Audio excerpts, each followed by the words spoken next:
26ویں number پر کتاب ہے التبصیر فی الدین وتمییز الفرقۃ الناجیۃ عن الفرق الہالکین۔ التبصیر فی الدین وتمییز الفرقۃ الناجیۃ عن الفرق الہالکین۔ امام طاہر بن محمد اسفرائینی رحمۃ اللہ علیہ، متوفی 471 ہجری۔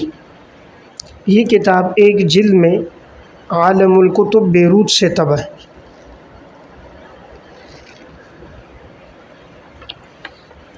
اس کتاب میں مصنف نے تمام فرق باطلہ کا تذکرہ کیا ہے اور فرقہ ناجیہ طائفہ منصورہ کا ذکر بھی کیا ہے۔ جن فرق باطلہ کا اس کتاب میں تذکرہ ہے ان کے عقائد، ان کی شاخیں اور ان کے نظریات بھی ذکر کیے ہیں۔ ان میں نمبر 1 روافض۔ روافض کے عقائد کیا ہیں اور ان کی شاخیں کون سی ہیں، مذاہب، اور پھر ہر گروہ کا نظریہ کیا ہے اسے الگ الگ بیان کیا۔ اسی طرح قدریہ، فرقہ قدریہ کا بانی کون تھا، ان کے نظریات اور عقائد کیا ہیں اور ان کا رد کیا ہے۔ اسی طرح فرقہ مرجیہ، ان کے نظریات، عقائد اور ان کا بطلان۔ اس طرح نمبر 4 نجاریہ، اور نمبر 5 فرقہ زراریہ، نمبر 6 فرقہ بکریہ، نمبر 7 جہمیہ، نمبر 8 کرامیہ، نمبر 9 مشبہہ، اور نمبر 10 ملحدین۔ یہ انہوں نے 10 جو فرق باطلہ ہیں، فرق حالکین، تو ان باطل فرقوں کا، ان کے نظریات کا انہوں نے تذکرہ کیا، اور پھر آخر میں اہل سنت والجماعت کہ جو فرقہ ناجیہ اور طائفہ منصورہ ہے، مختصر ان کے عقائد، ان کی علامات اور ان کے نظریات کا ذکر کیا ہے۔ اس لیے کتاب اس اعتبار سے مفید ہے کہ اس میں باطل فرقوں کا بھی تذکرہ ہے اور طائفہ منصورہ ناجی فرقے کا بھی ذکر ہے۔ نمبر 27 لمع الادلہ فی قواعد عقائد اہل السنت والجماعہ۔ لمع الادلہ فی قواعد عقائد اہل السنت والجماعہ، یہ امام الحرمین رحمۃ اللہ علیہ، امام الحرمین جوینی، متوفی 478 ہجری۔ یہ کتاب بھی ایک جلد میں عالم الکتب بیروت سے طبع ہے۔ امام الحرمین جوینی رحمہ اللہ مسلک کے اعتبار سے شافعی عالم گزرے ہیں، اور ان کی معروف کتابوں میں البرہان فی اصول الفقہ، اصول فقہ پر ان کی کتاب ہے۔ اسی طرح ان کی یہ کتاب بھی معروف ہے لمع الادلہ، جو انہوں نے عقائد پہ لکھی ہے۔ امام الحرمین اس لیے کہتے ہیں کہ ان کا زیادہ وقت بیت اللہ میں اور مسجد نبوی میں گزرا، وہاں حصول علم میں اور اشاعت علم میں، اس لیے ان کا لقب پڑ گیا امام الحرمین۔ اللہ رب العزت نے انہیں خاص طور میں فقہ میں، عقائد اور علم کلام میں ایک مقام عطا فرمایا تھا۔ اس کتاب میں انہوں نے عالم کے حدوث کو ثابت کیا ہے کہ عالم حادث ہے، اللہ رب العزت کی ذات قدیم ہے، اور اللہ رب العزت نے اس جو عالم کو پیدا کیا یہ پہلے نہیں تھا، بعد میں یہ عالم پیدا ہوا، اور ایک وقت آئے گا کہ یہ عالم دوبارہ ختم ہو جائے گا، تو گویا اس میں عالم کے حدوث کا تذکرہ ہے۔ اسی طرح نمبر 2، اس میں انہوں نے اللہ رب العزت کی ذات و صفات پہ تفصیلی گفتگو کی ہے۔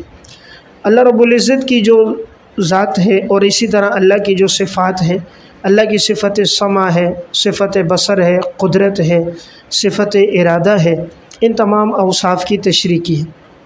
اسی طرح اس میں نبوت پر مفید گفتگو ہے کہ اللہ رب العزت جب انبیاء علیہ السلام کا انتخاب کرتا ہے تو کیسے انتخاب ہوتا ہے، انبیاء علیہ السلام میں اوصاف کون سے ہوتے ہیں، انبیاء علیہ السلام کی تعداد کتنی ہے، اور خاص طور پہ آخر میں پھر رسالت مآب صلی اللہ علیہ وسلم کا تذکرہ ہے۔ اسی طرح معجزات کا ذکر کیا کہ اللہ تعالیٰ ہر نبی کو جو معجزات دیتا ہے وہ کیوں دیتا ہے، اور انبیاء علیہ السلام کے معجزات کون کون سے ہیں اور حضور کے معجزات کیا تھے۔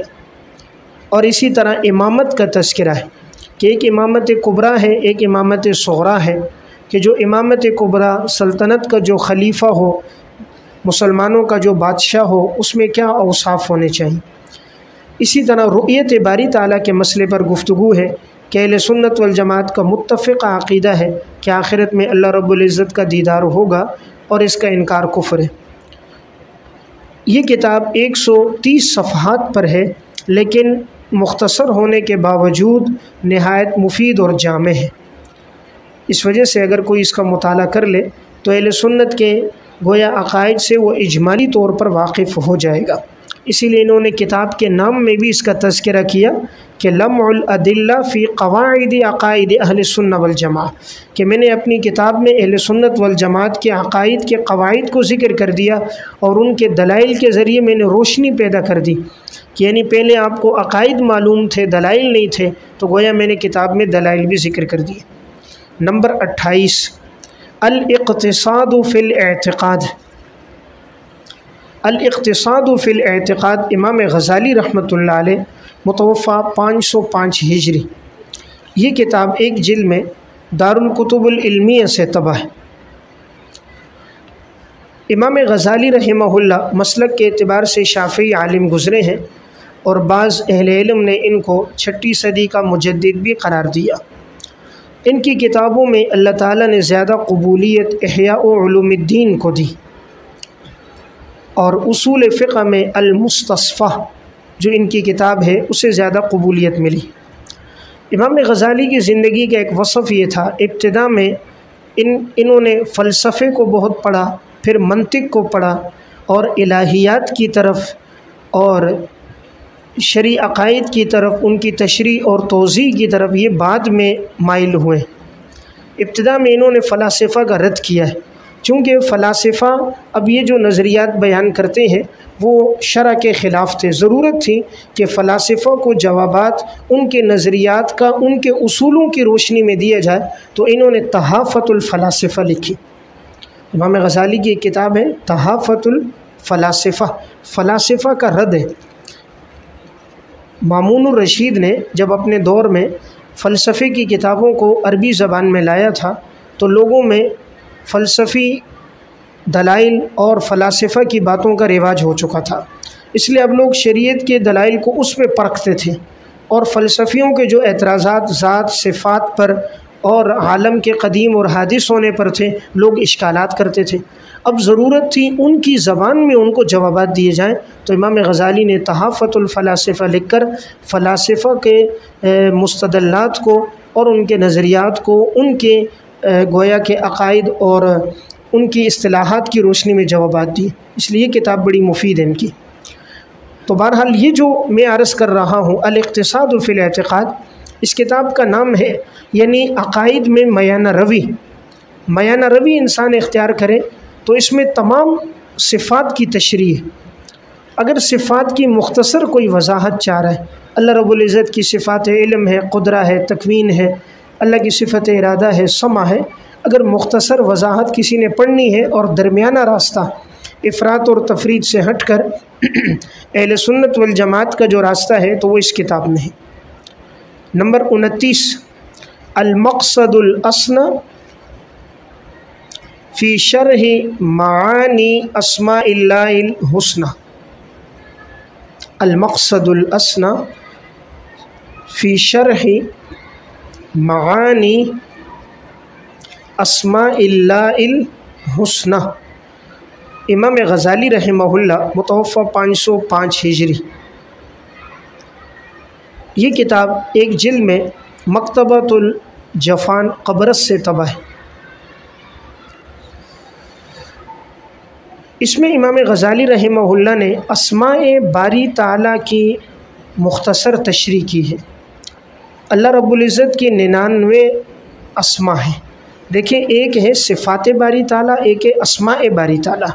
صفات باری تعالیٰ تو اس کو کہتے ہیں قدرت ہے، سمع ہے، بصر ہے، ارادہ ہے، اور اسماء باری تعالیٰ رحمان ہے، رحیم ہے، قہار ہے، غالب ہے، قیوم ہے، جبار ہے، یہ اسماء باری تعالیٰ۔ اب ان اسماء کا معنی کیا ہے؟ جبار کا لفظ اللہ کے لیے بولا جائے تو کیا معنی لیں گے؟ قیوم کا لفظ اللہ کے لیے اطلاق ہو تو کیا معنی لیں گے؟ تو اسماء باری تعالیٰ کی تشریح پر یہ کتاب ہے۔ تو اگر ممکن ہو تو اس کا مطالعہ کر لینا چاہیے، تو اسماء کے معنی کی صحیح وضاحت سامنے آ جائے گی۔ اردو زبان میں اگر آپ نے پڑھنا ہے تو شرح اسماء حسنہ، یہ حضرت مولانا محمد حنیف عبد المجید صاحب کی کتاب ہے، 2 جلدوں میں چھپی ہوئی ہے۔ اس میں اللہ رب العزت کی جو 99 اسماء ہیں ان کی تشریح بھی ہے، تفصیل بھی ہے، بقدر ضرورت مختصر واقعات بھی ہیں۔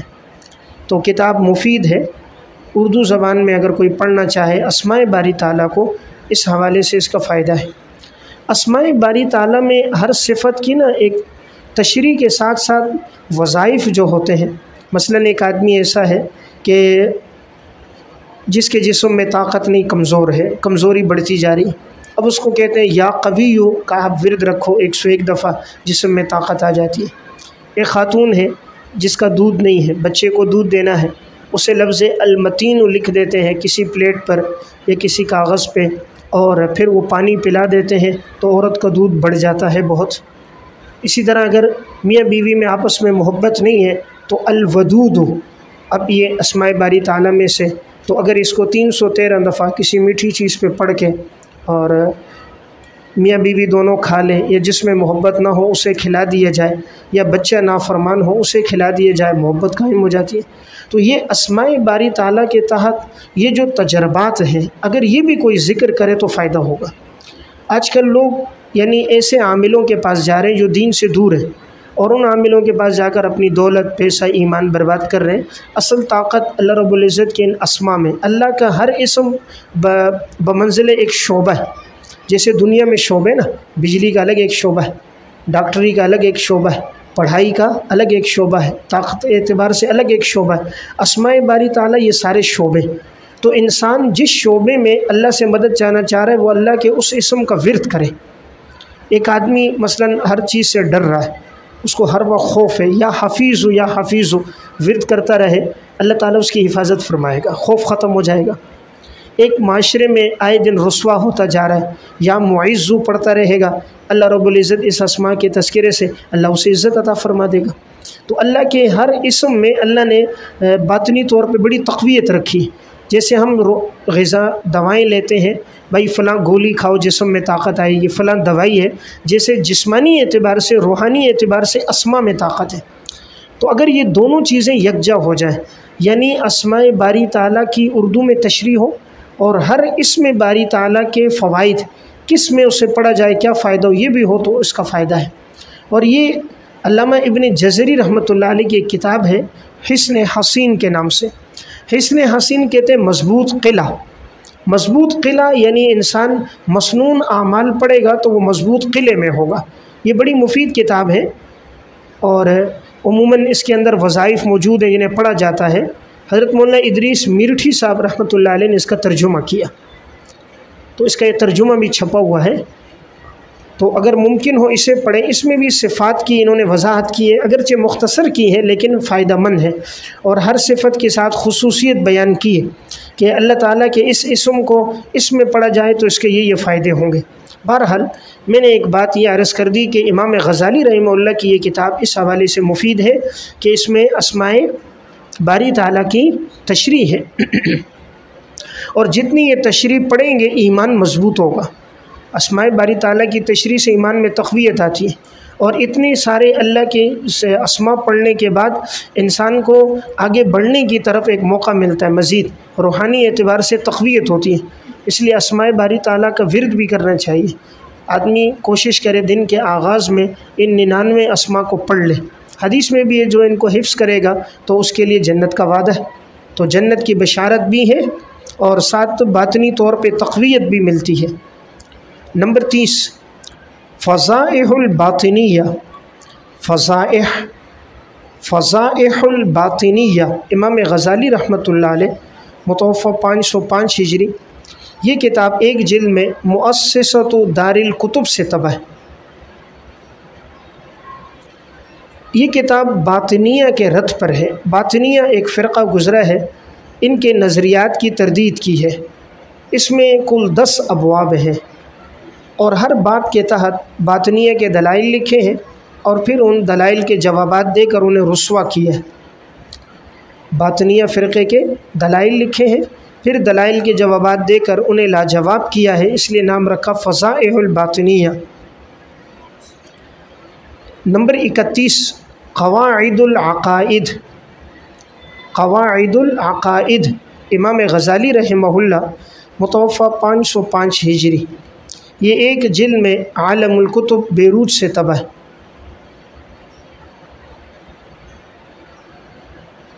قواعد العقائد امام غزالی رحمہ اللہ کی عقائد پر ان تمام کتابوں میں سب سے مفید کتاب یہی ہے، قواعد العقائد۔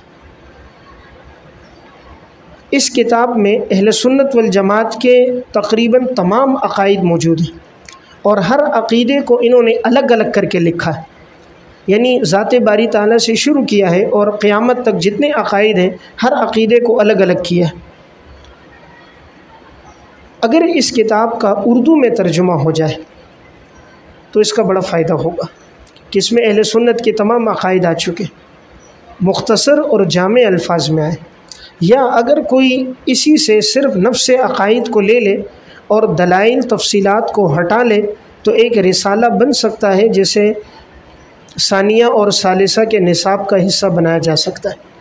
ہمارے ہاں پورے 8 سالہ نصاب میں عقیدے کی صرف تفصیلی ایک ہی کتاب ہے، شرح عقائد۔ اب عقیدہ طحاویہ مختصر ہے، اس میں تشریح عموماً نہیں کی جاتی، شرح عقائد میں ہے۔ اب شرح عقائد میں بھی تفصیل ابتدا میں بہت زیادہ ہے اور جہاں سے آگے اہل سنت کے اصل عقائد عذاب قبر سے عموماً اس کے بعد تفصیلات بہت کم ہیں، اور اس کتاب سے استفادہ بھی صحیح وہ کر سکتا ہے جیسے یعنی منطق پر بھی اچھی بصیرت ہو، فلسفے پر بھی ہو، علم میں بھی پختگی ہو۔ جس طرح کہ آج کل کی استعدادیں ہیں ان سے استفادہ کرنا مشکل ہے۔ ضرورت یہ ہے کہ ہر درجے میں عقیدے کی ایک ایک کتاب ہونی چاہیے۔ اگر ہر درجے میں نہیں ہے کم از کم 4 سے 5 کتابیں تو ہوں۔ اب نحو ہمارے ہاں اولیٰ سے شروع ہوتا ہے رابعہ تک، صرف ہمارے ہاں شروع ہو رہا ہے اولیٰ میں بھی پڑھا جا رہا ہے، ثانیہ میں بھی پڑھا جا رہا ہے۔ فقہ ہمارے ہاں اولیٰ سے شروع ہوتا ہے سابعہ تک، فقہ بھی ہمارے ہاں چلتا ہے۔ صرف 3 مضامین کی طرف توجہ کم ہے، نمبر 1 اصول حدیث، نمبر 2 بلاغت، نمبر 3 عقائد۔ اب اصول حدیث کی صرف ایک کتاب ہے شرح نخبہ۔ خیر الاصول تو ایک اصطلاحات ہے، وہ تو حفظ کے اعتبار سے، اور نخبہ بھی شوافے کی کتاب ہے۔ تو ضرورت ایسی ہے کہ ایسی کتاب جس میں احناف کے بھی اصول حدیث ہوں۔ اب بہت ساری جگہوں میں احناف کا اصول حدیث میں شوافے سے اختلاف ہے، تو آیا ان کی وضاحت بھی کی جائے، تفصیل کے ساتھ اس فن کو پڑھایا جائے۔ اس پر تفصیلاً تھی تدریب الراوی علامہ جلال الدین سیوطی رحمہ اللہ کی، یہ اصول حدیث پر بڑی مفصل اور مدلل اچھی کتاب ہے۔ سب سے زیادہ تو فتح المغیث ہے بشرح الفیۃ الحدیث علامہ سخاوی کی، لیکن اس سے زیادہ مفید کتاب تدریب الراوی علامہ سیوطی کی جامعیت کے لحاظ سے۔ پہلے کتاب نصاب میں تھی لیکن اب اسے بھی نکال دیا گیا۔ تو اگر ایک اصول حدیث کو بھی پڑھایا جاتا، ابتدا میں کتاب اردو کی ہو اور پھر اس کے بعد آخر میں کم از کم 3 درجات میں یہ فن بھی چلے۔ ہمارے ہاں اصول حدیث سے واقفیت نہیں ہے، ہم حدیث کو بھی فقہ کے اس طرز پہ پڑھتے ہیں، حدیث کو حدیث کے طرز پہ نہیں پڑھتے کہ حدیث پر فنی گفتگو ہو، استنباط مسائل ہو، حدیث سے مستنبط فوائد اور لطائف ہوں، حدیث میں اگر راوی کمزور ہے اس کی وجہ ضعف کا بیان ہو، حدیث اگر شاذ ہے منکر ہے تو اس کی وجہ بیان کی گئی ہو، راوی کس طبقے کا ہے، تقریب و تعظیم میں 12 طبقات کس طبقے کا راوی ہے اس کی وضاحت ہو، اس پہ جرح ہے تو سبب جرح ہو، اس کی کمی۔ اسی طرح بلاغت بڑا اہم فن ہے۔ عموماً دروس البلاغت سال کے آخر میں بڑی تیزی میں پڑھائی جاتی ہے، اور مختصر المعانی میں قیل قال سوال جواب ہے۔ استعداد تو بنتی ہے لیکن فن بہت کم سمجھ میں آتا ہے، فن نہیں سمجھ آتا اس سے۔ استعداد تو بنے گی، صلاحیت میں اضافہ ہوگا، اس میں کوئی دو رائے نہیں، لیکن فن بلاغت آدمی سمجھ کر اس کا اجرا قرآن اور حدیث میں کر دے، یہ نہیں ہے۔ اس لیے ضرورت ہے ان تینوں چیزوں پر اردو زبان میں بھی کام ہو، اصول حدیث پر بھی، فن بلاغت پر بھی، اور عقائد پر بھی۔ عقائد پر بھی ایسا کہ اس میں عقائد کی تمام تشریح ہو، اہل سنت کے جتنے عقیدے ہیں، ہر عقیدہ اور کس سے ثبوت ہے، اس میں بنیاد، جیسے میں نے یہ کتاب بتائی امام غزالی کی قواعد العقائد، اسی طرح یہ امام طحاوی رحمہ اللہ کی عقیدہ طحاویہ، مختصر ہے لیکن جامع ہے، اور آگے مزید 3 کتابیں میں عرض کروں گا، اس میں 9ویں صدی میں آئیں گی، تو اس میں خاص طور پہ علامہ کمال الدین بیاضی رحمۃ اللہ علیہ کی اشارات المرام، جو امام صاحب کی کتابوں کا انہوں نے خلاصہ نکال کر پھر اس کی شرح کی تھی، اور اسی طرح ایک آگے مرام الکلام آئے گی علامہ عبدالعزیز فرہاروی کی کتاب، انشاءاللہ اس کا تذکرہ آئے گا، وہ بھی بڑی جامع کتاب ہے عقائد پر۔ تو بہرحال یہ 3 فنون ایسے ہیں کہ اس پر تفصیل ہونی چاہیے تھی۔ تو یہ جو قواعد العقائد امام غزالی کے، اس میں ہر عقیدہ اگر الگ کیا جائے تو مختصر ایک رسالہ بن کر مبتدی طلبہ کے لیے اس میں فائدہ ہوگا۔